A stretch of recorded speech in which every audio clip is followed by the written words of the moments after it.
India கூட்டணி விஜய் பார்த்து பயப்படுதா? நாங்க எதுக்கு விஜய் பார்த்து பயப்படுறோம்?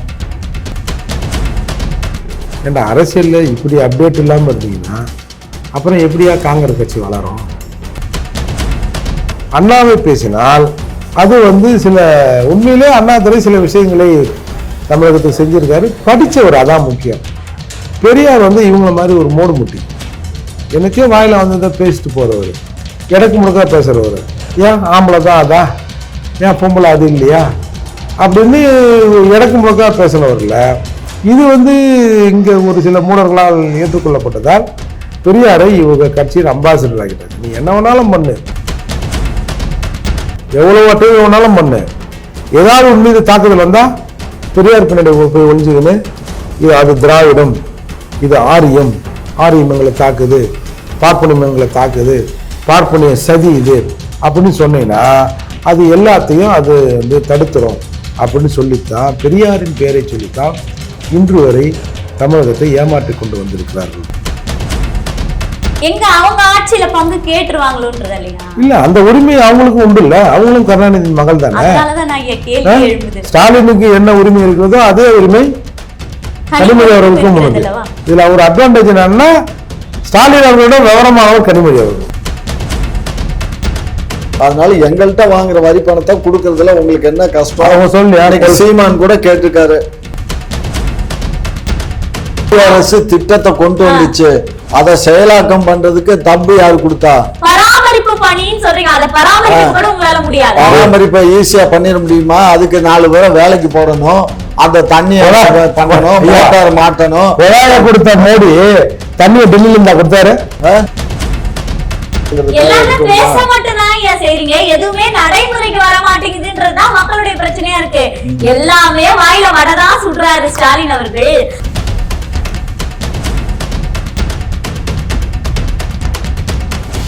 குக்கு செய்தி நேயர்களுக்கு வணக்கம். நான் உங்கள் நெறியாளர் மகாலட்சுமி நாச்சியப்பன். இன்று நம்மோடு விவாதத்தில் இணைந்திருப்பவர்கள் புரட்சி தமிழகம் கட்சியின் நிறுவன தலைவர் மற்றும் வழக்கறிஞரான ஏர்போர்ட் மூர்த்தி அவர்கள், திமுகவின் முன்னோடி என்று அழைக்கப்படுபவர் காமாட்சி நாயுடு அவர்கள். வணக்கம் ஐயா. வணக்கம். இப்போ பாத்தீங்கன்னா நீட் எதிர்ப்பு அப்படின்றது விஜய் ஒத்து போறாரு. அதுக்கு அப்புறம் பெரியாருக்கு மலர் தூவி மரியாதை செலுத்தினாரு. இப்படி எல்லா விஷயங்கள்லயும் திராவிடத்து கூட ஒன்றி போறாரு. அதனால திராவிடத்திலே சேர்ந்துடலாமே, எதுக்கு தனி கட்சி ஆரம்பிக்கிறீங்க அப்படின்னு காங்கிரசினுடைய முன்னாள் தலைவர் EVKS இளவங்கோவன் அவர்கள் பதிவு செஞ்சிருக்காரு. இது குறித்து உங்களுடைய கருத்து? ஏன் விஜயை பார்த்து பயப்படுறீங்களா? இந்தியா கூட்டணி விஜயை பார்த்து பயப்படுதா? நாங்கள் எதுக்கு விஜய் பார்த்து பயப்படுறோம்? விஜய் பார்த்து நாங்கள் ஒன்றும் பயப்படலை. அதான் அவருடைய கருத்து. ஒரு முன்னாள் ஒன்றிய அரசினுடைய அமைச்சராக இருந்தவர், ஒரு தமிழ்நாடு காங்கிரஸ் கமிட்டியினுடைய தலைவராக இருந்தவர். அதனால் அவருடைய கருத்தை அவர் பதிவு பண்ணியிருக்காரு. அது எங்கள் கூட்டணியினுடைய கருத்து அல்ல, அவரு தனிப்பட்ட கருத்து. சரிங்களா? இல்லங்கய்யா, அதாவது நீட்டை எதிர்த்தா பெரியாருக்கு மலர் தூவுனா அவங்க திராவிடத்தை சேர்ந்தவங்களா ஆயிடுவாங்களா? திராவிடம் எதை சொல்றீங்க? பெரியார் கொள்கை, பெரியார யார் பின்பற்றாங்களோ அவங்களும் திராவிடத்தை சேர்ந்தவர்களா ஐயா? அதாவது போயினே இருக்கிறோம், ஒரு பிள்ளையார் கோயில சுண்டல் தராங்க. பிள்ளையார் பக்தர் மட்டுமா சுண்டல் வாங்கி தின்பா? இல்லை சுண்டல் வாங்கி தின்னவெல்லாம் பிள்ளையார் பக்தர் ஆகிடுவானே அப்படின்னு ஒன்று இருக்குது. எனக்கு என்னென்னா அடிப்படையில் எனக்கு என்னென்னா விஜய் அவர்கள் இந்த நீட் தீர்மானத்திற்கு, அதாவது தமிழக அரசின் நடவடிக்கைக்கு ஆதரவாக பேசி ரொம்ப நாள் ஆகுது. அதே மாதிரி பெரியாருக்கு போய் அந்த அஞ்சலி செலுத்தியதும் கடந்து போச்சு. ஆல்மோஸ்ட் 17ஆம் தேதி நம்ம போனாங்க நினைக்கிறேன்ல. 10 நாளாக ஒரு மனுஷன் சுயநினைவு இல்லாமல் இருந்திருக்கான். பொதுவாக அவரை பற்றி அந்த மாதிரி ஒரு குற்றச்சாட்டு சொல்லுவாங்க. தேர்தல் பிரச்சாரத்தில் கூட 2 மணிக்கு ஏஞ்சிப்பார், நைட்டு இல்லை பகலில், காலைல நல்லா தூங்குவார், 2 மணிக்கு ஏஞ்சிப்பார், எப்பயுமே கொஞ்சம் அப்படி இப்படி இருப்பார் அப்படிலாம் சொல்லி நான் கேள்விப்பட்டிருக்கேன். பெரிய வண்டி அவர் அப்படிலாம் நான் கேள்விப்பட்டிருக்கேன். ஆனால் இத்தனை நாள் கழிச்சு நினைவு மனுஷன் தெளிஞ்சு இதை பேசுகிறாருன்னும் போது தான் எனக்கு ஒரு வருத்தமாக இருக்குது. ஏன்னா அரசியலில் இப்படி அப்டேட் இல்லாமல் இருந்தீங்கன்னா அப்புறம் எப்படியா காங்கிரஸ் கட்சி வளரும்? அப்புறம் எப்படியா ஒரு நல்லாட்சி நீங்கள் கொடுக்க முடியும்? அப்புறம் எப்படி தான் தமிழ்நாட்டில் காமராஜர் ஆட்சி அமைக்க முடியும் என்ற எனக்கு ஒரு வருத்தம் தானே தவிர மற்றபடி அவர் பேசுனதுலாம் நான் பெருசா எடுத்துக்கல. அதாவது மக்கள் என்ன கேக்குறாங்கன்னா, பெரியாருன்றவர் வந்து திமுகவுக்கு தான் சொந்தமா, மத்த எந்த கட்சி தலைவர்கள் வந்து அவரை போற்றுனா உடனே வந்து அவங்க வந்து பகுத்தறிவு பேசுறவங்க அப்படின்றத எடுத்துக்க முடியாதான்னு கேக்குறேன். இந்த கட்சி மட்டும் உரிமை கொண்டாடுதான்னு நான் கேக்குறேன். இல்ல முதல்ல இல்ல, இவங்களோட திராவிடத்தின் அம்பாசிடர் தான் பெரியார். நீங்க பாத்தீங்கன்னா திமுக யாரை கொண்டாடி இருக்க வேண்டும்? அறிஞர் அண்ணா அவர்களை கொண்டாடி இருக்க வேண்டும். ஏன்னா திமுகவின் ஸ்தாபகர் அவர் தான், திகாவின் ஸ்தாபகர் தான் ராமசாமி நாயக்கர். அப்போ இவங்க ஏன் அதே மாதிரி அரசியல் அதிகாரத்தை நோக்கி போகக்கூடாது? இது ஒரு ஒரு விழிப்புணர்வு இதாக தான் இருக்கணும் அப்படின்றதான் திகாவை ஆரம்பிச்சார். தேர்தல் பாதை வேணான்னு சொன்னார், தேர்தல் பாதை சொன்னார் அவர். அப்படி இருக்கிற போது நாங்கள்லாம் அப்படித்தான் அப்படின்னு தேர்தலுக்கு வந்தவர் தான் நம்முடைய அண்ணாதுரை அவர்கள். அதுக்கு தான் அவர் சொன்னார், ஒரு குறிப்பிட்ட வாசகத்தை சொல்லி இந்த வாசகத்தை அந்த அலுவலகத்தில் எழுதி போடணும்லாம் பெரியார் பேசினார். அப்புறம் இவங்களும் சமைச்சவங்க இல்லை, இவங்களும் அவங்க கிட்ட ட்ரைனிங் எடுத்து வந்தவங்க தானே. அதால் அவர் என்ன டிகிரியில் பேசுனாரோ அதை தாண்டி ஒரு டிகிரியில் இவங்க பெரியாரை கண்ட மெனிக்கு பேசினவங்க. அப்படி இருக்கிற போது அப்போது நீங்கள் திமுக ஸ்தாபகர் அண்ணாதுரைங்கிற போது இன்னும் வரை அண்ணாதுரை பேசுவதை விட ராமசாமி நாயக்கர் பேசுவதைத்தான் இவர்கள் வந்து பெருமையாக எடுத்துக்கிறாங்க. அதால அண்ணாவை பேசினால் அது வந்து சில உண்மையிலே அண்ணாதுரை சில விஷயங்களை தமிழகத்துக்கு செஞ்சிருக்காரு, படித்தவர், அதான் முக்கியம். பெரியார் வந்து இவங்கள மாதிரி ஒரு மோடு முட்டி என்னத்தையும் வாயில வந்ததை பேசிட்டு போறவர், இடக்கு முழுக்க பேசுறவர். ஏன் ஆம்பளை தான் அதா, ஏன் பொம்பளை அது இல்லையா அப்படின்னு இடக்கு முழுக்க பேசினவர்ல. இது வந்து இங்க ஒரு சில மூடர்களால் ஏற்றுக்கொள்ளப்பட்டதால் பெரியாரை இவங்க கட்சியின் அம்பாசிடர் ஆகிட்டாங்க. நீ என்ன வேணாலும் பண்ணு, என்ன வேணாலும் பண்ணு, எவ்வளவு அட்டை வேணாலும் பண்ணு, ஏதாவது உன் மீது தாக்குதல் வந்தா பெரியார் பின்னாடி போய் ஒழிஞ்சுக்கின்னு இது அது திராவிடம், இது ஆரியம், ஆரியம் எங்களை தாக்குது, பார்ப்பனியம் எங்களை தாக்குது, பார்ப்பனிய சதி இது அப்படின்னு சொன்னீங்கன்னா அது எல்லாத்தையும் அது வந்து தடுத்துரும் அப்படின்னு சொல்லித்தான், பெரியாரின் பெயரை சொல்லித்தான் இன்று வரை தமிழகத்தை ஏமாற்றி கொண்டு வந்திருக்கிறார்கள். குறிப்பாக சொல்ல போனால் பட்டியல் சமூக மக்கள் பெரியார் வந்த பிறகுதான் இவன் பேண்டே போட்டான், இவன் ஷர்ட்டையே போட்டான் அப்படின்னு ஒரு கதையை இவங்க உருவாக்கிட்டாங்க. அதால் மற்றவர்களை ஏமாற்றுவதற்கு இந்த பிராண்டு தேவைப்பட்டது, பெரியார் என்ற ஒரு வார்த்தை தேவைப்பட்டது.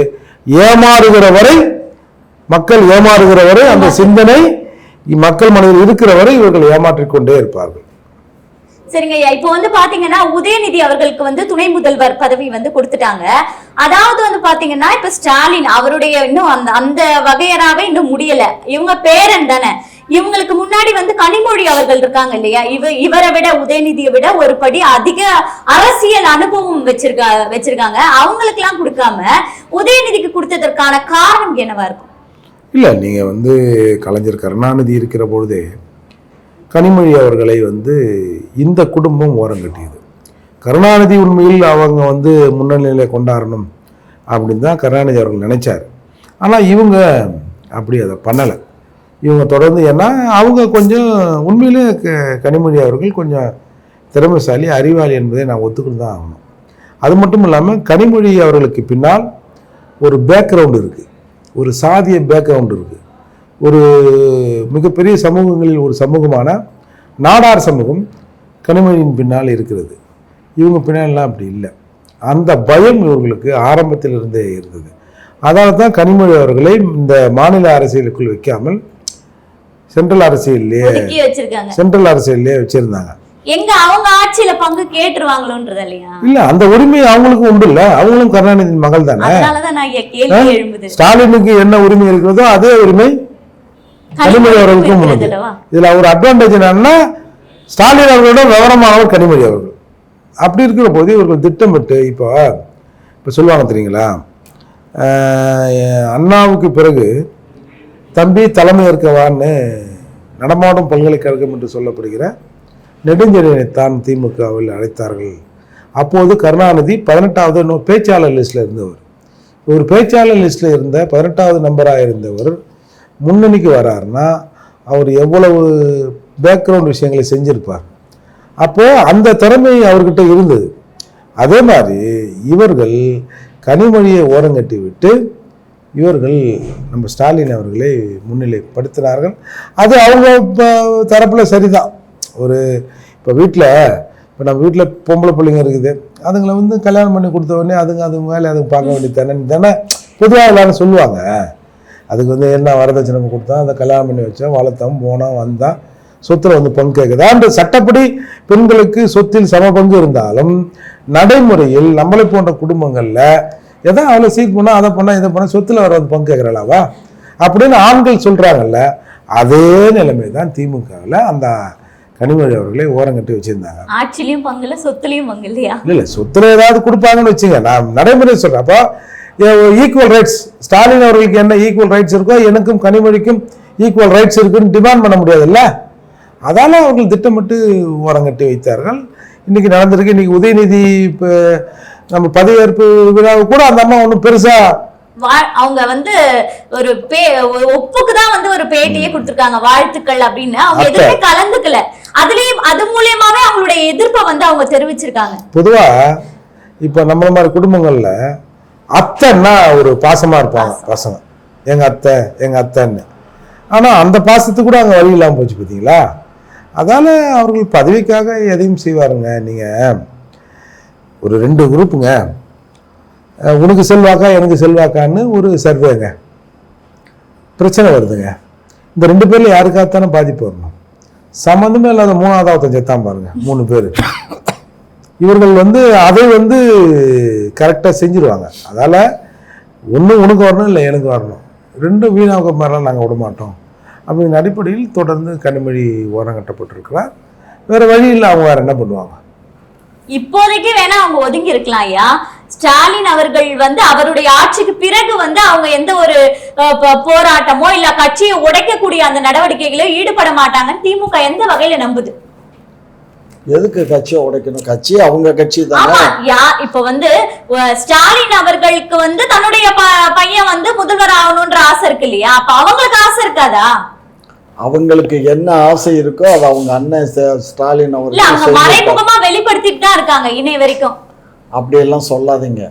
அவங்களுக்கு என்ன நினைக்கிறாங்களோ அதை அவங்க அண்ணன் செய்வார். கருணாநிதி அவர்கள் மறைந்தார். நீங்க சினிமாலாம் பார்த்துப்பீங்க, ஒருத்தர் செத்தார்னா 2 பொண்டாட்டி வந்து அழுவாங்க. 2 பொண்டாட்டியும் 3 பொண்டாட்டியும் இருந்தா எல்லாம் ஒன்றா வந்து அழுவோம். இந்த கமலா நம்ம பாக்கியராஜ் படம் கூட ஒன்று இருக்கும், செத்துட்டான்னு தெரிஞ்ச பிறகு 2 பொண்டாட்டியும் ஒன்றா சேர்ந்து அழுவாங்க. திருப்பி அந்த நடிப்புன்னு தெரிஞ்ச பிறகு 2 பேரும் பிரிஞ்சிருவாங்க. இதுதான் நம்ம பார்த்துருப்போம். ஆனால் ஒரு இறந்த உடல் 2 பொண்டாட்டி வீட்டுக்கும் போனதை பார்த்துருக்குமா? அப்போ அவங்களோட ரைட்ஸை அவங்க நிலைநாட்டுவதற்கு உறுதியா இருக்காங்கன்றது தான் இதுல தெரியுது. கருணாநிதி உடல் 2 வீட்டுக்கு போனது பெருசு இல்லை. அந்த ரைட்ஸ் என் கணவர் என் அப்பா அவர் இங்க இருந்திருக்காரு, அவரோட உடல் என் வீட்டில் வைக்கப்படுன்ற உரிமை நிலைநாட்டாங்களா? அதே மாதிரி எங்க அப்பா பண்ண ஆட்சி இது. உனக்கு எவ்வளவு ரைட்ஸ் இருக்கும், எனக்கும் அந்த ரைட்ஸ் இருக்குன்றது வருங்காலத்தில் அது இயல்பா வரலாம், வெளிப்படும் கண்டிப்பாக. அடுத்து பாத்தீங்கன்னா அந்த மது ஒழிக்கிறதால எங்களுடைய ஆட்சியில வந்து ஒரு 45 கோடி ரூபாய்க்கு மேல வந்து வருமான இழப்பு ஏற்படும் அப்படின்னு நீங்க சொல்றீங்க இல்லைங்களா? அதற்கு மாற்று ஏற்பாடு என்ன அப்படின்றத நீங்க யோசிக்கலையா? அதாவது வந்து இப்ப சீமான் வந்து ரொம்ப தெளிவா சொல்றாரு, நார்வேல எல்லாம் வந்து மாடு ஆடு வளர்க்குறாங்க, பால் உற்பத்தி பண்றாங்க. நீங்க குஜராத்ல போயிட்டு மில்க் மெய்டு அமுல்லாம் வந்து இன்னைக்கு வளர்ந்துட்டு இருக்கு. தமிழ்நாட்டுல என்ன பண்றீங்க? ஆந்திரால இருந்து பாலை வாங்கி விக்கிறீங்க, உங்களுடைய பால் ரேட்டை வந்து ஆந்திராக்கார முடிவு பண்றான் அப்படின்ற அளவுக்கு குற்றச்சாட்டை வந்து அடுக்கிறாரு இல்லைங்களா? நீங்க அதுக்கான மாற்று வழியை தேடாம மதுவை படிப்படியா ஒழிக்கிறேன் அப்படின்னு இன்னும் எத்தனை வருஷத்துக்கு தான் இதே கதையை சொல்ல போறீங்க? பால் ஆந்திரால இருந்து வாங்குறோமா? என்ன கதையா இருக்குது? யார் சொன்னா? அவர் சொன்னா வரது இல்லையா? ஆந்திரால இருந்தா பால் உற்பத்தி வரது கிடையாதா? பால் வந்து தமிழக பால் மட்டும்தான், தமிழகத்துல தான் பால் இப்ப வந்து 37 லட்சம் லிட்டர் கெப்பாசிட்டி வந்து வந்துட்டு இருக்கு. ஏற்கனவே 45 லட்சம். அது அவங்க ஃபேக்டரி, அது திருமலா ஃபேக்டரி இங்க இருக்கு, ஹெச்எஜி இங்க இருக்கு. நம்ம தமிழகத்துல உள்ளத உற்பத்தி பண்ணுங்க. ஆவணி என்ன பண்ணிட்டு இருக்கு? ஏமா கிராமப்புறங்கள்ல ஏன் மாடு வளர்க்கறத ஊக்குவிக்க மாட்டீங்க? இங்க பாரு, அமுல் பார்லர்கள் வந்து தமிழ்நாட்டுல பல இடத்துல இப்ப பெருகிச்சு பாத்தீங்களா? அது எப்படி? அது நான் ஐஸ்கிரீம் சாப்பிட அந்த லாபத்தை அவன் அனுபவிப்பானா? என்ன காரணம் தெரியுமா? நம்ம வந்து பாலுக்கு வந்து கொள்முதல் விலை வந்து நம்ம ஒரு லிட்டருக்கு வந்து நம்ம 2 ரூபாய் குறைச்சி கொடுக்குறோம். நீங்க அதே மாதிரி நம்ம நுகர்வோர் இருக்காங்க இல்லையா, நம்ம விற்பனை பண்றது, நீங்க ஹெரிட்டேஜையும் திருமலா பாலையும் பாருங்க, சும்மா அது என்ன விலை விற்குது, நம்ம பால் என்ன விலை விற்குதுன்னு பாருங்க. கிட்டத்தட்ட 6 ரூபாயிலேருந்து 8 ரூபாய் வரையும் வித்தியாசம் இருக்கு 1/2 லிட்டர் பாலுக்கு. அப்படி இருக்கும்போது நம்ம வந்து நம்ம மக்களுக்கு குறைவான விலைக்கு நம்ம கொடுக்கணுங்கிற எண்ணத்துல தான் நம்ம வந்து குறைவாக கொடுத்து அவங்கள்ட்ட கொள்முதல் வாங்குறோம். அதுல என்ன பண்றாங்க, பாதி பாலை நமக்கு ஊத்துறாங்க, பாதி பாலை அவங்களுக்கு கொடுத்துட்றாங்க. ஏன்னா அந்த 2 ரூபா கூட கிடைக்குதுங்கிறதுனால போகாம தடுக்கிறது தானே அவங்களுடைய போகாம தடுக்கணும்னா நம்ம அந்த 2 ரூபாய் கொடுக்கணும், சேர்த்து கொடுக்கணும். சேர்த்து கொடுங்க. நம்ம சேர்த்து கொடுத்தோம்னா நம்ம நுகர்வோருக்கு வந்து நம்ம ரேட்டை கூட்ட வேண்டியது இருக்கு இல்லையா? இப்போ அவங்க தனியார் பால் என்ன விலைக்கு விற்கிது, நீங்க இது வந்து இவரு ஒத்துக்க மாட்டாரு. நான் ஒரு கேள்வி கேட்டுறேன், சொல்லுங்க. நீங்க கடந்த ஆண்டு இந்த பொங்கல் வேட்டி சேலை, இலவச வேட்டி சேலை தராங்கல்ல, பொதுவா ஜனவரியில வந்து அந்த இலவச வேட்டி சேலை தர்றதுக்கு ஒரு 4 மாதத்துக்கு முன்னாடியே அந்த கூட்டுறவு சங்கங்களுக்கு வந்து பணத்தை கொடுத்துருவாங்க. நூல் சம்பந்தப்பட்ட விஷயங்கள்லாம் வாங்கி அவங்க ப்ரொடக்ஷனை ஸ்டார்ட் பண்ணிடுவாங்க. கடந்த பொங்கலுக்கு முன் பொங்கல் எதுவுமே, அதான் பொங்கலுக்கு எதுவுமே இவங்க செய்யலை. அந்த மாதிரியான ப்ரொசீஜர் எதுவுமே செய்யாமல் நேராக இங்கேருந்து குஜராத்துக்கு போய் அங்கே வேட்டி சேலை வாங்குறதுக்கு ஒப்பந்தம் பண்ணுறாங்க. ஒப்பந்தம் பண்ண உடனே இதில் ஏதோ முன்னாடி ஏதோ நடந்திருக்குன்னு பிரச்சனை ஆன பிறகு அந்த ஒப்பந்தம் கேன்சல் செய்யப்பட்டது. இதுல இருந்து புரியுதா? அதுதான் உற்பத்திக்கான எந்த வழியுமே தமிழகத்துல உருவாக்கப்படாம இருக்கிறதுக்கான காரணம் என்னன்றதா பின்னாடி உற்பத்திக்கு செய்யாம இருக்கிறது வேற. மொத்தமா இத்தனை 1000 கோடின்னா அதுல நீங்க ஒரு பர்சன்டேஜ் போடுங்க, நாம வந்துருது இல்ல, ஈஸியா அடிக்கும் போது எதுக்கு இப்படி கஷ்டப்பட்டு இவங்ககிட்ட போய் இனியப்பா நீ எவ்வளவுப்பா கொடுப்பேன்னு கேட்டுங்கன்னு அங்க போனா சார் நீங்க என்ன கேட்குறீங்கன்னா தரண போறான். குஜராத்து உங்களுக்கு எதிர்ன்றீங்க, ஆனா தமிழின் மானத்தை காப்பதற்கு, தமிழின் பண்டிகைக்கு வந்து வேட்டி சேலை கொடுக்கறதுக்கு குஜராத்தில் போய் வாங்குறதுக்கு ஒப்பந்தம் போட்டீங்க. நல்லா இருக்குது இவங்க பண்றது. அதால இவங்களுக்கு நோக்கம் வந்து, உண்மையான நோக்கம் வந்து வேற. இப்போ வந்து மெட்ரோ உடைய அந்த 2ஆம் கட்ட பணிக்கு வந்து பிரதமர் அவர்கள் வந்து நிதி ஒதுக்கிட்டாரு அப்படின்னு நன்றி தெரிவிக்கிறீங்க, பாராட்டுறீங்க. இன்னும் 20,000 பேர் ஆசிரியருக்கு வந்து சம்பளம் கொடுக்கலையே, அதை எப்ப கேள்வி கேட்க போறீங்க? அதுக்கு இன்னொரு தடவை போவீங்களா? திரும்ப வேற வழி இல்லை, போய்தான் ஆகணும். என்ன பண்றது? அதான் வந்து அதிகமான நம்ம கேட்குறோம். என்ன கேட்குறோம்? வரி கொடுக்கறது 2வது மாநிலமாக தமிழகம் இருக்கு. அதனால எங்கள்கிட்ட வாங்குற வரி பணத்தை கொடுக்கறதுல உங்களுக்கு என்ன கஷ்டம்? சொல்லி சீமான் கூட கேட்டிருக்காரு, தமிழகம் வந்து இவ்வளோ வரி கொடுக்கும்போது எதுக்கு நீங்கள் எங்களுக்கு கொடுக்க வேண்டிய நியாயமான பணத்தை கொடுக்கலன்னு அவர் கேள்வி கேட்டிருக்காரு. நாங்களும் கேட்குறோம், பாப்போம் நம்ம என்ன செய்ய முடியும். அதாவது ஒன்றிய அரசு தான் அதிகாரத்தை குமிச்சு வச்சிருக்கு. இப்ப நீங்க ஒன்றிய அரசு கூட ரொம்ப ஒன்றி போயிட்டதா வந்து பல தகவல்கள் எல்லாம் போயிட்டு இருக்கு. அதாவது வந்து ராஜ்நாத் சிங் வராரு, திரும்ப நீங்க போறீங்க டெல்லிக்கு, உங்க நாணய வெளியீட்டு விழா வந்து ரொம்ப பிரம்மாண்டமா வந்து மத்திய அரசை முன்னிலைப்படுத்தி நடத்துறீங்கல்ல, ரொம்ப ஒன்றி போயிட்டீங்க அப்படின்றது வந்து மக்களுக்கு நீங்க வெளிப்படுத்துறீங்களா? ஏமா நாங்க வந்து ஒன்றிய அரசு அது வந்து அதோட நம்ம வந்து சண்டை போட்டுக்கிட்டு இருந்தா நமக்கு வர வேண்டிய பணங்கள் வராது. ஸோ அதனால கொள்கையை வந்து ஏத்துக்கிறீங்க. கொள்கையை ஏத்துக்கல, நட்போட இருக்கும், அவ்வளவுதான். நட்புங்கிறது வேற, கொள்கை ஏத்துக்கிறதுங்கிறது வேற. அது ஒரு ஒன்றிய அரசு ஆளுகின்ற அரசோட நம்ம வந்து ஒரு மோதல் போக்கை வச்சுக்க வேண்டாம் அப்படிங்கறதுதான் எங்களுடைய நோக்கம். அதுக்காக நாங்க வந்து அவங்களோட ஒட்டி உறவாடுறோம். பாரதிய ஜனதா கட்சியில போய் சேர போறோம், மந்திரி பொறுப்பு வாங்க போறோங்கிறதெல்லாம் வந்து கற்பனையினுடைய உச்சபட்சம். 2 கட்சிகளும் ராசியா இருக்கீங்க ஒத்துமையா. ஏமா அது இருந்து தாண்டா ஆகணும். ஒன்றிய அரசை நாங்க பயிற்சிக்கிட்டு ஆட்சி பண்ண இயலாது, புரிஞ்சுக்கோங்க. மாநில அரசுங்கிறதுக்கு அதிகாரங்கிறது ஒரு நம்பர் 1, 0.1, அவங்க 100. அப்போ என்ன பண்ண முடியும்? நம்ம யோசிச்சு பாருங்க. நம்மகிட்ட இன்கம் டேக்ஸ் வாங்குறாங்க, சென்ட்ரல் ஹெச்எஸ் வாங்குறாங்க, வெல்த் டேக்ஸ் வாங்குறாங்க, ஜிஎஸ்டி வாங்குறாங்க, எல்லாம் அவங்க வாங்கிட்டு போயிடுறாங்க. அப்போ மாநில அரசின் பிரதிநிதியான கவர்னரை கொண்டு வாங்கன்னு எல்லாம் மிரட்டினீங்க. அதெல்லாம் இங்க பாருங்க, ஏதோ ஒரு நேரத்துல கோவத்துல ஏதோ பேசுறதா, எல்லாம் பேசிட்டு சண்டை போட்டோங்கிறது செய்றீங்க, எதுவுமே நடைமுறைக்கு வர மாட்டேங்குதுன்றதுதான் மக்களுடைய பிரச்சனையா இருக்கு. எல்லாமே வாயில வடதான் சுடுறாரு ஸ்டாலின் அவர்கள், ஆனா அது வந்து உண்மையாக்க மாட்டுறது, அதான பிரச்சனையே. வடை சுடுறது எங்க பொழப்பு இல்லம்மா. நாங்க வந்து சொல்லுவோம், சொல்றத செய்வோம், செய்யறது தான் சரி. இப்போ சொல்லுவோம். இந்த மழை நீர் வடிகால் பணி வந்து 90% போன தடவையே முடிச்சிட்டீங்க அப்படின்னு சொன்னீங்க. ஆனா ஊர் முழுக்க வெள்ளம் வந்து மூழ்கி போச்சு. இந்த தடவை என்ன காரணம் சொல்ல போறீங்க? இப்பதான் ஐயா திரு ஏர்போர்ட் மூர்த்தி அவர்களே, இப்பதான் ஐயா வந்து சொல்றாங்க 10ஆம் தேதிக்குள்ள வந்து சாக்கடை எல்லாம் வந்து அள்ளிடணும். அதாவது மழைக்காலமே தொடங்கிடுச்சு. இப்ப ஒரு மழை கனத்த மழை பெஞ்சாலே சென்னையில வந்து அங்கங்க தண்ணி வந்து தேங்கி நிக்குது. இந்த நேரத்துலதான் வந்து காவாய அள்ள போறாங்களா? அப்ப இத்தனை மாசம் என்ன பண்ணிட்டு இருந்தாங்க? ஏற்கனவே ஒரு 4000 கோடி அதுல கொட்டினாங்க. எங்க 4000 கோடி கொட்டினீங்க அப்படின்னு ஜனங்கள்லாம் தேடி பார்த்தோன்னே இல்லை 2192 கோடி ஏதோ ஒன்று சொன்னாங்க. 2000 சில்லற கோடி இதான் கொட்டினோம், மிச்சத்தை கொட்டல உள்ளே வச்சுக்கிறேன்னு சொன்னாங்க. அதால் இவங்களுக்கு வந்து இதிலலாம் இவங்க வந்து விஞ்ஞானபூர்வமாக கை தேர்ந்தவர்கள். இவங்க எது ஒன்றாலும் செய்வாங்க. வந்து ஒரு சொட்டு தண்ணி கூட நிற்காதும்பாங்க. மழை பெஞ்சோடனே ரோட்டில் போய் இலையை போட்டு சாப்பிட்லானோ. எதுக்கு ரோட்டில் இலையை போட்டு சாப்பிட போகிறோம்?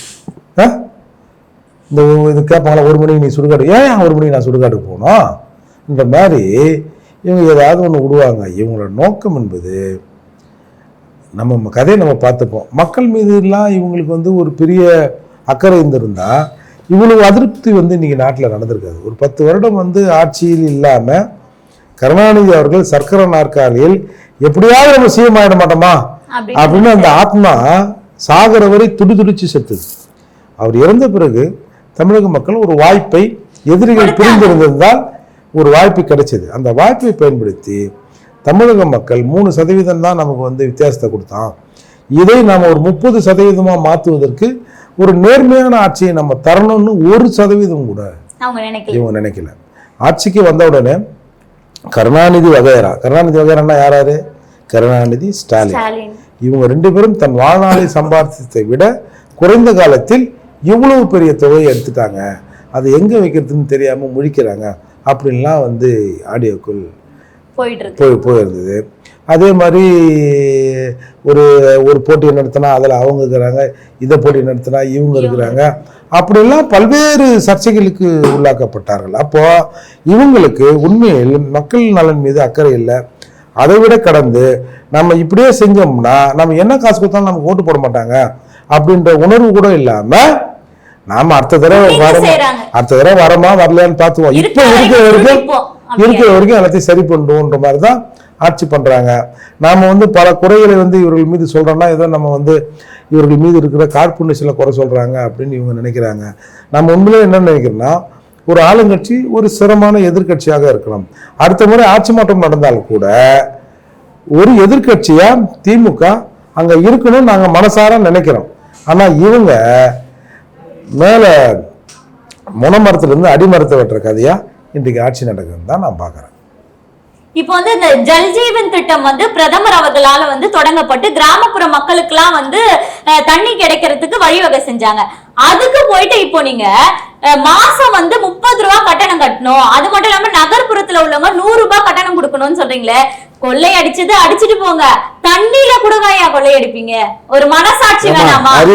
இல்ல, மத்திய அரசு கொண்டு வந்த திட்டம் அதை செயல்படுத்த ஏன் நீங்க வந்து அதுக்கு கூட காசு வாங்குவீங்களா? மத்திய அரசு திட்டத்தை கொண்டு வந்துச்சு, அதை செயலாக்கம் பண்றதுக்கு தம்பி யாரு கொடுத்தா? பராமரிப்பு பணின்னு சொல்றீங்க, அதை பராமரிக்க கூட உங்களால முடியாது. பராமரிப்பை ஈஸியா பண்ணிட முடியுமா? அதுக்கு 4 பேரை வேலைக்கு போடணும், அந்த தண்ணியை பண்ணணும், மோட்டார் மாட்டணும்.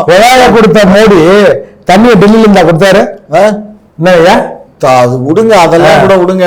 ஆகையினால அது பராமரிப்பு வந்து ரொம்ப ரொம்ப மீகர். மற்ற மாநிலங்கள்லாம் அதிகமா வாங்குறாங்க, நம்ம மாநிலங்கள்ல தான் அது கம்மியா வாங்குறோம். மற்ற மாநிலங்கள்ல வந்து கட்டணங்கள் வசூலிக்கப்படுது. ஆமா, வசூலிக்கப்படுது, அதிகமா வசூலிக்கப்படுது. சரிங்களா? ஆகையினால நகர்ப்புறங்கள்ல வந்து 100 ரூபாயும் கிராமப்புறங்களுக்கு 30 ரூபாயும் மாசத்துக்கு நிர்ணயம் பண்றாங்க. அது வந்து தண்ணி வந்து இலவசமா கொடுக்க 1000 ரூபாய் வந்து ஸ்டிக்கர் ஒட்டி தரீங்கல்ல, தண்ணி உங்களால இலவசமா தர முடியாது. மக்களுக்கு தேவை மருத்துவம், தண்ணீர், உணவு, இதெல்லாம் தானே தேவை.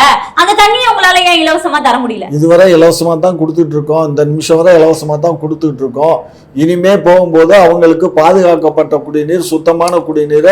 ஆபரேஷன் தண்ணியில காவாநாத்தம் தாயா அடிக்கும். அதுக்கு தான் இப்ப வந்து அதுக்கு வந்து நாங்க தனியா மிஷின் மாட்டல, மிஷின் மாட்டி அந்த மிஷின்ல இருந்து ஒரு படி எக்ஸ்ட்ரா போட்டுறாங்க, சென்ட் அடிக்கிறோம். அதனால அந்த தண்ணியை வந்து சுத்தப்படுத்தி சுகாதாரப்படுத்தி அந்த தண்ணியை சப்ளை பண்றோம்.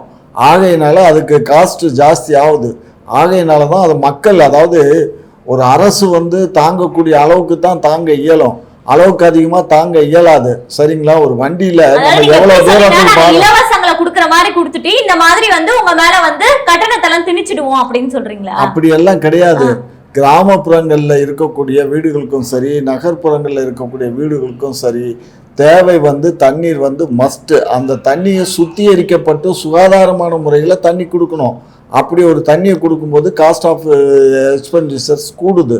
அதுக்காக தான் இந்த காசு வாங்குறாமே தவிர தவறான வழி இல்லை. இவர் சொல்றாரு கொள்ளையடிக்க போறோம். நாங்க இதுல இருந்து கொள்ளையடிக்க முடியாது. 100 வீடு இருக்குன்னா 100 × எவ்வளவு வரும்? இந்த காசு வந்து டெய்லி வந்துருமா இல்லையா? எங்க வீட்டுல, எங்க ஊர்ல எல்லார் வீட்டுக்கும் வந்து பஞ்சாயத்துல இருந்து குழாய் இருக்கு. அவங்க இழுத்து உள்ள வச்சுக்கலாம், அப்படி அந்த வாசல் வரைக்கும் வச்சுக்கலாம்னு வச்சுக்க. எல்லார் வீட்லையும் அந்த மாதிரி குழாய் இருக்கு. ஆனா இந்த ஜல்ஜீவன் திட்டத்துல சொன்னா காட்டி ஒரு பைப்பை தான் நாடுறான். யோ அதான் இருக்குயா குழா, எதுக்குயா அது? இல்லாதவங்க எங்கன்னா போய் போடுங்க. என்ன இல்லை கணக்கு காட்டணுங்க அப்படின்னு சும்மா ஒரு செட்டு ஒரு பைப்பை வச்சுட்டு ஒரு இதை நட்டுட்டு ஒரு போட்டோ எடுத்துக்கின்னு போயிட்டான்.